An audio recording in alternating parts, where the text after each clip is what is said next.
Hello and welcome to my channel. Class 11 से related video accountancy subject जो हम आज करेंगे।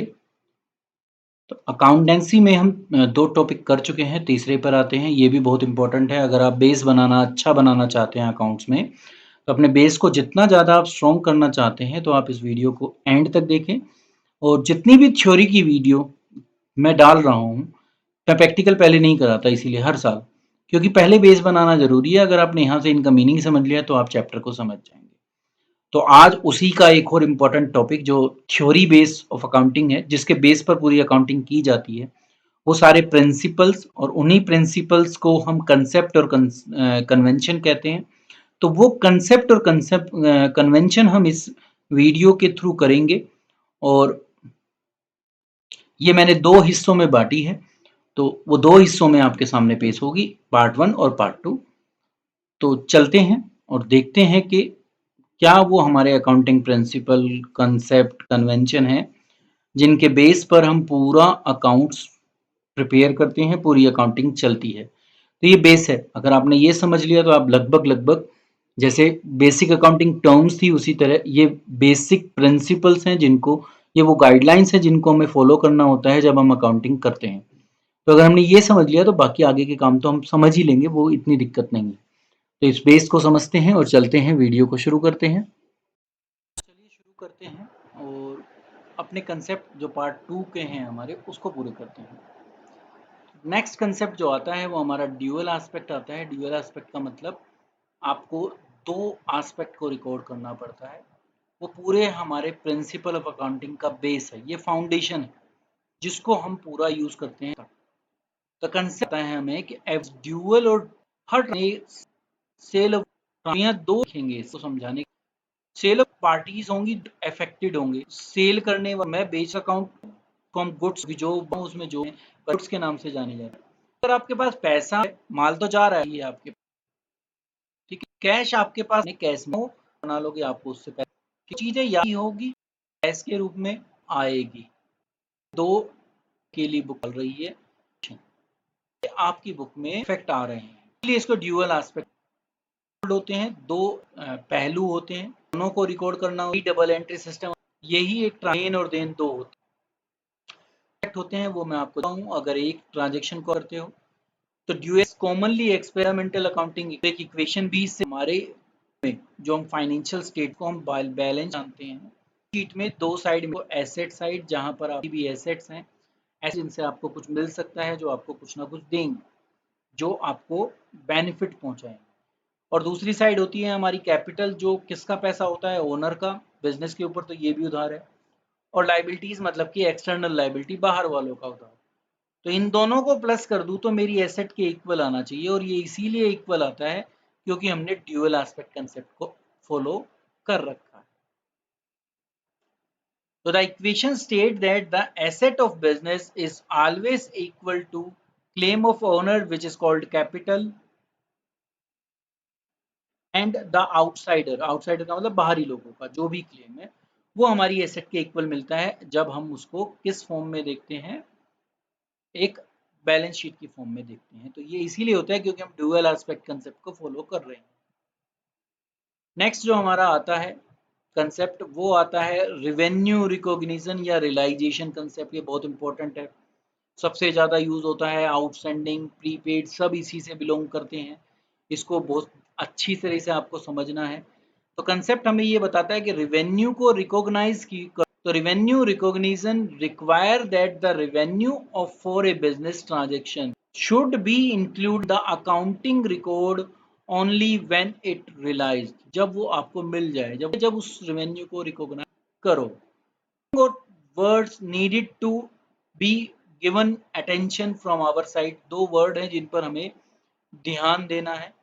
पहला है रिवेन्यू, जो हमने यहाँ पर पढ़ा, ये हमारे लिए इंपॉर्टेंट वर्ड है रिवेन्यू। तो रिवेन्यू आप जानते हो कि ग्रोस इनफ्लो है कैश का, अराइजिंग फ्रॉम, कैश आ रहा है किस लिए, या तो आपने माल को बेचा होगा या अपनी सर्विस दी होगी किसी को। दूसरा आ सकता है कि by the other, use by the other of the enterprises resources yielding interest, मतलब कि आपने कहीं पैसा लगा रखा है, वहां से आपको इंटरेस्ट आ रहा है, आपको रॉयल्टी मिल रही है, आपने शेयर खरीद रखे हैं तो आपको डिविडेंड मिल रहा है, तो दूसरों ने यूज किया तो वो उसके अगेंस्ट आपको क्या दे रहे हैं, पैसे दे रहे हैं, तो है तो इनफ्लो ऑफ कैश ही ना। इनफ्लो ऑफ कैश का मतलब है आपके पास पैसा आ रहा है, तो आने को ही हम रिवेन्यू कहते हैं, ग्रोस इनफ्लो को। दूसरा जो वर्ड आपके लिए इंपॉर्टेंट है वो है रिवेन्यू रियलाइज्ड, जो हमने यहाँ पर पढ़ा। Revenue is assumed to be realised, ये माना जाता है कि रियलाइज्ड हो गया। कब? ये बहुत इंपॉर्टेंट है आगे वाला। When a legal right to receive it arise, जब लीगली ये हो जाए कि ये पैसा मुझे मिलेगा। मिला है नहीं मिला वो एक अलग चीज है, बट आपको लीगल राइट मिल गई कि ये पैसा हो गया या आपको मिलेगा। तो ये वो पॉइंट होता है, इसी पॉइंट को वो कहते हैं, जब हमने गुड्स को बेचने की बात करी ये बल्ले, तो जब मैंने गुड्स बेची या अपनी सर्विस दी तो उसी समय पैसा मिला नहीं मिला वो एक अलग चीज है। तो रियलाइज्ड कब माना लीगली? जब आपने वो गुड्स को बेच दिया, वो सर्विस आपने उनको दे दी। दस जो क्रेडिट सेल है, जो उधार में माल बेचा जाता है, वो भी रिवेन्यू ट्रीट किया जाता है। मतलब क्रेडिट सेल को भी मैं उसी साल का रिवेन्यू मानता हूँ जिस साल वो सेल की गई है। ठीक है, ये जब नहीं माना जाएगा रिवेन्यू, जब उसका पैसा मुझे बायर से मिला, उससे कोई मतलब नहीं पैसा आज मिले या कल मिले या 3 महीने बाद मिले, जिस दिन आपने बेचा आपको लीगल राइट मिल गई, आपको वो पैसा मिलेगा। आपको उसी दिन उस रिवेन्यू को रिकॉग्नाइज करना है। तो ये कुछ एग्जांपल हैं कि व्हेन गुड्स आर, जब एक्सेप्शन होती है, मतलब कि जब ये रूल फॉलो नहीं होता, तो क्या है वो कि जब गुड्स को आप सोल्ड करते हो हायर परचेज पर, मतलब कि आप उसको किस्तों में बेचते हो, तो जैसे जैसे वो किस्त देता जाएगा वो रिवेन्यू रिकॉग्नाइज हमें करना पड़ेगा, एक साथ नहीं कर सकते। मतलब कि जब आपने उसको लीगल राइट ट्रांसफर की बायर के पास, जब आप उसको बुक में रिकॉर्ड नहीं करोगे, हायर परचेज सिस्टम में, ईएमआई सिस्टम में जो इंस्टॉलमेंट आपको मिलती जाएंगी उतना ही आप रिवेन्यू को रिकॉग्नाइज करते चले जाओगे। तो ये डिफरेंस है वहाँ। बाकी बाकी चीज़ों में ये नॉर्मली फॉलो होता है। नेक्स्ट पर चलते हैं। नेक्स्ट है कंसेप्ट मैच करने से, ये ड्यूअल एस्पेक्ट के through he. The process of ascertaining the amount of profit or the loss incurred in a particular period involve deduction of related expenses from the revenue earned during that period। Profit कैसे निकलेगा, या पता चलेगा मुझे आया, जितना पैसा मैंने कमाया, मतलब कि जितना मुझे रिवेन्यू मिला, उसमें से मैं उस रिवेन्यू को कमाने के लिए मैंने जितना खर्च किया जब माइनस कर दूंगा, यही मैचिंग कंसेप्ट कहलाता है कि रिवेन्यू और एक्सपेंस दोनों उसी करंट ईयर के हों, जब भी आप प्रॉफिट और लॉस निकाल सकते हो। तो मैचिंग कंसेप्ट ये कहता है, the matching concept state that expenses incurred in an accounting period should be match with the revenues during that period.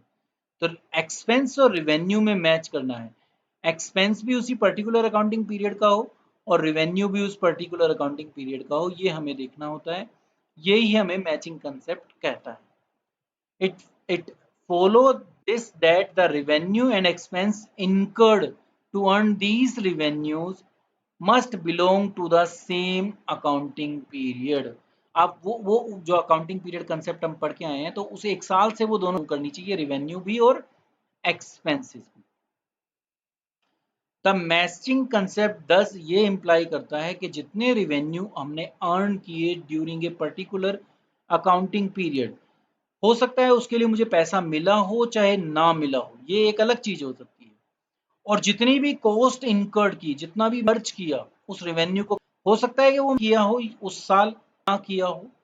ठीक है, इससे कोई मतलब नहीं है, पैसा आपको मिला या साल मिलेगा या पिछले साल, इससे रेवेन्यू अगर वो उस साल हुआ है, तो जो भी आपने खर्च उस साल की, पैसा दिया है चाहे नहीं दिया, आपको वो उसी साल की बुक में लिखना पड़ेगा, नेक्स्ट बुक में या पिछले साल की बुक में सकते, उससे करेक्ट प्रॉफिट और लॉस नहीं आएगा। तो यहीं से हमारे दो कंसेप्ट निकल कर आते हैं, जिसको एक को हम आउटस्टैंडिंग कहते हैं। आउटस्टैंडिंग का मतलब है मिलना है नहीं मिला, या देना है नहीं दिया। ठीक है, तो ये अगर आपको मिलना है तो एसेट है क्योंकि आपको मिलेगा, और अगर आपको पे करना है, आपने पे नहीं किया तो लाइबिलिटी है। दूसरा होता है प्रीपेड, पहले से दे देना। देखते हो आप, रेंट जो है वो पहले से दिया जाता है, तो प्रीपेड हो गया। ठीक है, अब प्रीपेड हो गया 2021 के लिए, चल 2020 रहा है, अकाउंट 2020 के बना रहा हूँ, तो पैसा तो दे दिया पर पैसा करंट ईयर के लिए तो नहीं दिया ना, तो ये इस साल की बुक में रिकॉर्ड भी नहीं होगा। ठीक है, तो आपको ये देखना है कि करंट ईयर से ही बिलोंग करता हो। तो जो प्रीपेड है इस साल अगले साल के लिए वो नहीं होगा। ठीक है, जो पिछले साल प्रीपेड था वो जरूर शामिल हो जाएगा। तो अभी बेसिकली मैं आपको इतना डीप में आउटस्टैंडिंग और प्रीपेड नहीं समझाना चाहता। अभी सिर्फ मैचिंग कंसेप्ट में आप ये समझिए कि जो रिवेन्यू आप इस साल कमा रहे हो उसके लिए जितना एक्सपेंस आप पे कर मतलब जो जितना एक्सपेंस आपने इनकर्ड किया है, आपने खर्च किया है, पैसा दिया या नहीं दिया ये नहीं कह रहा मैं, जितना खर्च किया है वो दोनों एक ही साल में करना पड़ेगा, उसी साल में रिकॉर्ड होगा। ये मैचिंग कंसेप्ट में समझाता है। फुल डिस्क्लोजर कंसेप्ट, ये प्रिंसिपल यही बताता है कि फुल डिस्क्लोज करो, जरूरी है। जो फैक्ट है उन तो जितने भी रैली हैं उन सबको हमें दिखाना है, जो फाइनेंशियल परफॉर्मेंस को करते हैं, जो फाइनेंशियल पर इफेक्ट डालेंगे, लोगों के डिसीजन मेकिंग पर इफेक्ट डालेंगे, उस हर फैक्ट को आप बुक में रिकॉर्ड करो। ये जरूर है कि वो मॉनेटरी टर्म में हो, ठीक है, और वो बिलोंग करता हो, पर आना सब कुछ है, कुछ भी आपको छोड़ना नहीं है। इंडियन कंपनीज एक्ट भी हमें यही कहता है, provided A format for the preparation of profit and loss account. उन्होंने एक बना रखा है प्रॉफिट एंड लॉस अकाउंट बनाने का भी, बैलेंस शीट बनाने का भी, तो हमें उसे फॉलो करना होता है। तो which is needed to be compulsory adhered, उसको मुझे पालन करना पड़ेगा उसका, उन जब हम अपने अकाउंट बनाएं उसके अकॉर्डिंग। तो मुझे फुल डिस्क्लोजर करना है एज पर जो भी हमें कंपनीज एक्ट के थ्रू मिले। अब ये कंपनीज एक्ट 1956 नहीं रह गया है, यहाँ पर क्या आ गया है 2013 आ गया है। ठीक है, तो ये अभी 1956 हम नहीं पढ़ेंगे, हम 2013 पढ़ेंगे। SEBI security exchange board of India होता है, उसने भी मैंडेट करार कर रखा है कि कंप्लीट डिस्क्लोजर करना है आपको, हर कंपनी को अपनी ट्रू एंड फेयर व्यू जो है प्रॉफिटेबिलिटी का वो दिखाना है। तो आप कुछ भी छुपा नहीं सकते, आपको फुल डिस्क्लोज में दिखाना है। जो भी फैक्ट, जो भी चीज़ें रेले यूज़र ऑफ इंफॉर्मेशन के लिए, वो सारी इंफॉर्मेशन उसके अंदर होनी जो कंपनी के लिए ज़रूरी है, आप उन सब चीज़ों को दिखाओगे। ये कहता है फुल डिस्क्लोजर कंसेप्ट। ठीक है, नेक्स्ट पर चलते हैं। नेक्स्ट हमें बताता है कि कंसिस्टेंसी कंसेप्ट, कंसिस्टेंट रहो, जो जो भी आप फॉलो कर रहे हो किसी भी चीज़, ठीक है, अब अगर दिन तो आप कंसिस्टेंट रहो पढ़ने को। अभी हम अकाउंट्स में जो मेथड फॉलो कर रहे हैं, भी स्टाइल फॉलो कर रहे हैं, जो भी पॉलिसी, जो भी प्रैक्टिस हम फॉलो कर रहे हैं, उस पर हम घूम रहे हैं, उसे कंसिस्टेंट रहें। कंपैरिजन की जा पीरियड ऑफ डिस्टेंस है परसेंट, और हमारी having the result that are compare, जिनको कंपेयर किया जा सके। आपने क्या था, क्वालिटेटिव कैरेक्टरिस्टिक थी ना अकाउंटिंग इन्फॉर्मेशन की, क्या हो, कंपेरेबिलिटी हो। तो कंपेरेबिलिटी के लिए कंसिस्टेंट होना जरूरी है, सेम पॉलिसी मेथड को फॉलो करना जरूरी है। आपके लिए बहुत सारे, तो एक एग्जाम्पल आपको देता हूँ इसके लिए कि डेम के दो मेथड हैं हमारे।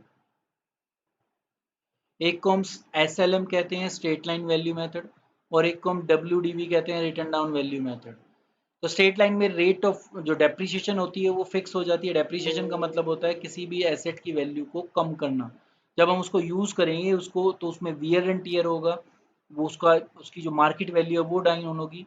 तो हम उसकी मार्केट वैल्यू के जब हमें परचेज करना पड़े उस समय हमारी बुक में वो जीरो तक पहुंच गई हो, और हमारे पास इतना पैसा हो कि हम नई मशीन खरीद सके, उसके लिए डेप्रीशिएशन का कंसेप्ट कभी इंट्रोड्यूस किया गया था।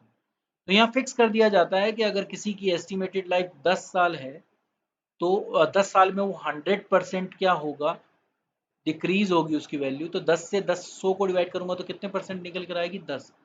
तो यहाँ फिक्स हो जाता है कि आपका हर साल 10% है। ठीक है, तो हर साल का डेप्रीशिएशन सेम आएगा। SLM में, WDV में क्या होता है, रेट ऑफ डेप्रीशिएशन तो 10% होगी, पर जैसे यहाँ पर अगर मैं मशीन की कॉस्ट ले लूँ 10,000, मैं आपको एक एग्जाम्पल के रूप में समझाता हूँ। तो 10,000 पर स्ट्रेट लाइन मेथड में 1,000 का डेप्रीशिएशन होगा पहले साल भी, दूसरे साल भी 1,000 का होगा, तीसरे साल भी 1,000 का होगा, चौथे साल भी 1,000 का होगा। पर जब WDV मेथड को हम फॉलो करते हैं तो पहले साल तो 10,000 आएगा, वो 1,000 आएगा, 10% ऑफ 10,000। अगले साल इस 10 में से एक माइनस हो जाता है, तो उसकी कॉस्ट कितनी रह जाती है, 9,000। तो अगले साल का डेप्रीशिएशन 9,000 पर लगता है, तो वो कितना आता है, 900 रुपये। ये 900 फिर 9,000 में से आप माइनस करोगे तो उसकी कॉस्ट रह जाएगी 8100। तो अगले साल का डेप्रीशिएशन कितना आएगा, 810 रुपये। फिर ये 810 जब आप इसमें से माइनस करोगे तो ऐसे वो रिड्यूस होता चला जाएगा साल दर साल। यहाँ पर देखो आप सेम है, कंसिस्टेंट है, यहाँ पर ये कंसिस्टेंट नहीं है। यहाँ अगले जैसे-जैसे साल आगे बढ़ रहे हैं डेप्रिसिएशन कम होता जा रहा है, यहाँ नहीं हो रहा। तो आप एक साल ये फॉलो करने लग जाओ, अगले साल ये फॉलो करने लग जाओ, अगले साल फिर ये फॉलो करो, उससे नेक्स्ट ईयर फिर ये फॉलो करो, तो आप कंपेयर नहीं कर पाओ। तो कंसिस्टेंसी सिर्फ हमें यही सिखाती है कि आप एक मेथड को फॉलो कर रहे हैं तो उस पर कंसिस्टेंट रहें, उस पॉलिसी पर कंसिस्टेंट रहें, सो दैट वो डाटा बिटवीन द कंपनी भी कंपेयर किया जा सके और दूसरी कंपनी के साथ भी उसका कंपैरिजन किया जा सके। ये बहुत ज़रूरी है। इंटर फर्म का मतलब फर्म के अंदर, और इंटर फर्म का मतलब दो फर्म के बीच में, और इंटर पीरियड का मतलब दो समय के बीच में कंपैरिजन की जा सके, इसके लिए बहुत ज़रूरी है कंसिस्टेंसी को हम फॉलो करें। नेक्स्ट प्रिंसिपल पर चलते हैं। नेक्स्ट प्रिंसिपल जो है हमारा वो है कंजर्वेटिज्म, जिसको हम प्रूडेंस कंसेप्ट भी कहते हैं। ये भी बहुत इंपॉर्टेंट है, तो ये भी आपको समझना है। द कंसेप्ट ऑफ कंजर्वेटिज्म, जिसको हम प्रूडेंस कंसेप्ट भी कहते हैं, वो ये गाइडेंस हमें देता है कि जब हम ट्रांजैक्शन को रिकॉर्ड करें, किसी भी ट्रांजैक्शन को बुक में जब रिकॉर्ड करें, तो ये एक पर्टिकुलर पॉलिसी पर डिपेंड करता है। वो पॉलिसी हमें कहती है भाई अपने आप को सेफ रह के चलो। मतलब क्या हुआ? मतलब ये हुआ कि कंसेप्ट ये बताता है कि कॉन्शियस रहो, एक कॉन्शियस अप्रोच को अपनाओ जब आप कभी भी प्रॉफिट को असरटेन करो या इनकम को असरटेन करो, सो दैट जो प्रॉफिट आए कंपनी का वो कभी भी ज़्यादा ना आए, मतलब कि जानबूझकर बढ़ाया हुआ ना आए, आपके हिसाब से ज़्यादा लिखा ना जाए। मतलब क्या है, देखिए मैं आपको सिंपल सा बताऊं कि एक कंपनी ने सोचा कि पिछले साल 10% मुझे प्रॉफिट हुआ था और मैंने 1 करोड़ की सेल की थी। इस साल अगर मैं 10 करोड़ सेल करूं तो 10 करोड़ सेल पर भी मेरे को 10% प्रॉफिट हो जाएगा। ये अजम्पशन है, और इस अजम्पशन के बेस पर उसने अपना पूरी प्लानिंग कर दी। अल्टीमेटली क्या हुआ, नेक्स्ट ईयर जो है मैं 10 करोड़ की सेल भी नहीं कर पाया और मेरी जो प्रॉफिट परसेंटेज थी वो भी 8% पे रह गई। तो मैंने तो प्रॉफिट को ओवर स्टेटेड कर रखा था और अपनी प्लानिंग उस हिसाब से कर रखी थी। अब वो सारी प्लानिंग क्या हो जाती है, फेल हो जाती है, जब आप प्रॉफिट को पहले से एज्यूम कर लो कि आपको इतना प्रॉफिट होगा। तो प्रूडेंस कंसेप्ट कहता है कि कभी भी प्रॉफिट को एंटीसिपेट मत करो। तो the concept of conservatism require that the profit should not be recorded until it realised. जब तक वो हो ना जाए, जब तक आपको वो मिल ना जाए, उसको रिकॉर्ड मत करो, मतलब उसको मानो मत कि वो प्रॉफिट है। बट इसके अगेंस्ट उल्टा कहता है कि अगर लॉस है, लॉस की कंडीशन में अगर आपको थोड़े से भी चांस लगते हैं, थोड़ी सी भी पॉसिबिलिटी है कि ये आपको लॉस हो सकता है, तो उसको बुक में रिकॉर्ड करो। तो इसीलिए हम फिर क्या बनाते हैं, प्रोविजन बनाते हैं, ठीक है, और रिजर्व बनाते हैं ऐसी लाइबिलिटीज के लिए जो हुई भी नहीं है और जिनके होने के चांसेस नहीं भी हैं तो भी बनाओ, और जिनके चांसेस हैं उनको तो जरूरी बनाओ। तो इसलिए प्रोविजन रिजर्व का कंसेप्ट आया कि लॉस को आपको एंटीसिपेट करना है, प्रॉफिट को एंटीसिपेट नहीं करना। तो deliberate attempt to underestimate the value of assets should be discourage. पर ऐसा कभी मत करो कि एक बिल्डिंग है जिसके पता है मुझे 1 करोड़ वैल्यू है और वो मार्केट वैल्यू पता है कि बढ़ी रही है और बढ़ेगी ही, तो जानबूझ के उसको कम नहीं दिखाओगे आप। ठीक है, अगर आप ऐसा करते हो तो आप हिडन प्रॉफिट क्रिएट कर रहे हो, जिसको हम सीक्रेट रिजर्व से भी करते हो। तो जानबूझ के किसी चीज को अंडर एस्टिमेट भी नहीं करना। हाँ, पर प्रॉफिट को पहले से एस्टिमेट नहीं करना, जब रियलाइज हो जाए, जब उसको प्रॉफिट मान लो। तो ये आपको कंजर्वेटिज्म कंसेप्ट कहता है। मुझे लगता है कि आप समझ गए होंगे। नेक्स्ट पर चलते हैं। नेक्स्ट है मटेरियलिटी कंसेप्ट। मटेरियल का मतलब इंपॉर्टेंस होता है, ये हम पढ़ चुके हैं जब हमने फर्स्ट चैप्टर पढ़ा था। तो the concept of materiality require that accounting should be focus on material fact, जो इंपॉर्टेंट फैक्ट हैं, जो यूजर ऑफ अकाउंटिंग इंफॉर्मेशन के लिए यूजफुल होंगे, उनको जरूर बुक में आपको शो करना पड़ेगा, अकाउंटिंग इंफॉर्मेशन के यूजर को शो करना पड़ेगा। तो every effort should not be wasted in recording and presenting fact which are immaterial in the determination of income। तो ऐसी किसी भी काम पर अपना एफर्ट या वो चीज़ें मत रिकॉर्ड करो जो हमारी इनकम को डिटरमाइन करने पर जिनका कोई खास फायदा या खास फर्क नहीं पड़ता। तो यहाँ वही, अब यहाँ से ना दो चीजें क्लियर हुई होंगी जब आप आगे पढ़ोगे। एक, आप एक्सपेंस को एक्सपेंस क्यों कहते हो और किसी को एसेट क्यों कहते हो, ये क्लियर करने के लिए ही मटेरियलिटी कंसेप्ट बना था। तो the materiality of a fact depend upon its nature and the amount involve. Any fact would be considered as material if it is reasonably believed that its knowledge would influence the decision of informed user of financial statement, कि वो उनके decision making process को influence करेंगे तो वो material हो जाता है। जैसे देखिए, अगर मैं कहूं कि मैं बिल्डिंग खरीद रहा हूं, या बिल्डिंग को छोड़ते हैं, हम मशीन पर चलते हैं कि एक बिजनेस ने एक मशीन खरीदी, तो ये मशीन क्या एक दिन में खराब हो जाएगी? क्या उसका यूज एक बार में होके खत्म हो जाएगा? क्या वो हमारे भविष्य में हमारे फ्यूचर के प्रॉफिट को डिसाइड नहीं करेगी? ठीक है, तो क्या ये इंफॉर्मेशन या ये एक मशीन इस तरीके से हमारी अकाउंटिंग इंफॉर्मेशन में प्रेजेंट ना हो कि लोग इसको देखकर समझ पाएं कि भविष्य में हमारे प्रॉफिट बढ़ने के पूरे पूरे चांस हैं, क्योंकि हमारे पास वो टेक्नोलॉजी है जिसका हम अगले कुछ सालों तक यूज करेंगे। और इसी के अगेंस्ट अगर आप देखो, स्टेशनरी की बात हम करें, आपने पेन पेंसिल खरीदे, तो क्या वो मेरे डिसीजन मेकिंग प्रोसेस को इतना इफेक्ट डालेंगे कि उसकी वैल्यू को मैं अपनी बैलेंस शीट में दिखाऊं? बेसिक डिफरेंस क्या है, एक्सपेंस और एसेट में डिफरेंस क्या है? एक्सपेंस करंट ईयर में ही खत्म हो जाते हैं, ठीक है, क्योंकि वो एक्सपायर हो जाते हैं। एसेट लंबे समय तक मुझे बेनिफिट देती है, तो वो एसेट क्यों बनी है? इसीलिए बनी है क्योंकि वो मेरे फ्यूचर प्रॉफिट को अफेक्ट कर रही है, वो इंफॉर्मेशन में डिसीजन मेकिंग में इफेक्ट डालती हैं। ये पेन पेंसिल स्टेशनरी ये इफेक्ट नहीं डालेंगी, ठीक है। तो ऐसी जितनी भी चीजें हैं वो मेरी डिसीजन मेकिंग को इतना इफेक्ट नहीं करते, इसीलिए, और ये एक बार यूज करने पर खत्म भी हो जाएंगे, फ्यूचर प्रॉफिट पर इनका कोई इम्पैक्ट नहीं है। सेम बात सैलरी के लिए भी होती है। सैलरी क्या आप एक साल एक बार दे चुके हो तो आगे कभी बार बार एक ही सैलरी पे लोगों से काम कराते रहोगे? नहीं, है ना। तो वो यूज हो गया, तो आपने उसको एक्सपेंस क्यों ट्रीट किया? क्योंकि वो समाप्त हो चुका है, वो मेरे फ्यूचर प्रॉफिट पर इफेक्ट नहीं डालने वाला, तो इसलिए मैं उसको बैलेंस शीट में भी दिखाता नहीं हूँ। तो मटेरियलिटी कंसेप्ट यही कहता है कि उन चीज को मटेरियल दो, उनको इम्पोर्टेंस दो जो डिसीजन मेकिंग पर इफेक्ट डालेंगे, और उन्हीं को हम अपनी बैलेंस शीट में एसेट और लायबिलिटी के रूप में शो करते हैं। तो ये मटेरियलिटी कंसेप्ट था। अब आता है objectivity concept. Objectivity concept last concept है इसका।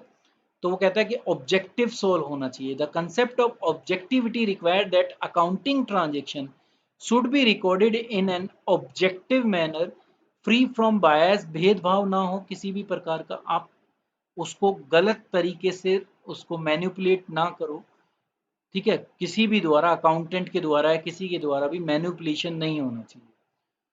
तो ये कैसे पॉसिबल है मैनिपुलेशन ना हो, बायस ना हो? फिर कि ईच ट्रांजेक्शन जो हो उसका एक वेरिफिकेबल डॉक्यूमेंट या वाउचर हो, मतलब कि हर ट्रांजेक्शन को हम उसको प्रूव कर सकें, वो प्रूव हमारे पास अवेलेबल हो। यही ऑब्जेक्टिविटी कंसेप्ट हमें बताता है। तो ऑब्जेक्टिविटी का मतलब यही है कि जो भी ट्रांजेक्शन हम बुक में रिकॉर्ड कर रहे हैं उसको रिकॉर्ड करने का मेरे पास वैलिड रीजन हो। तो ये था हमारा ऑब्जेक्टिविटी कंसेप्ट, और लगभग लगभग सारे कंसेप्ट मैंने आपको बता दिए।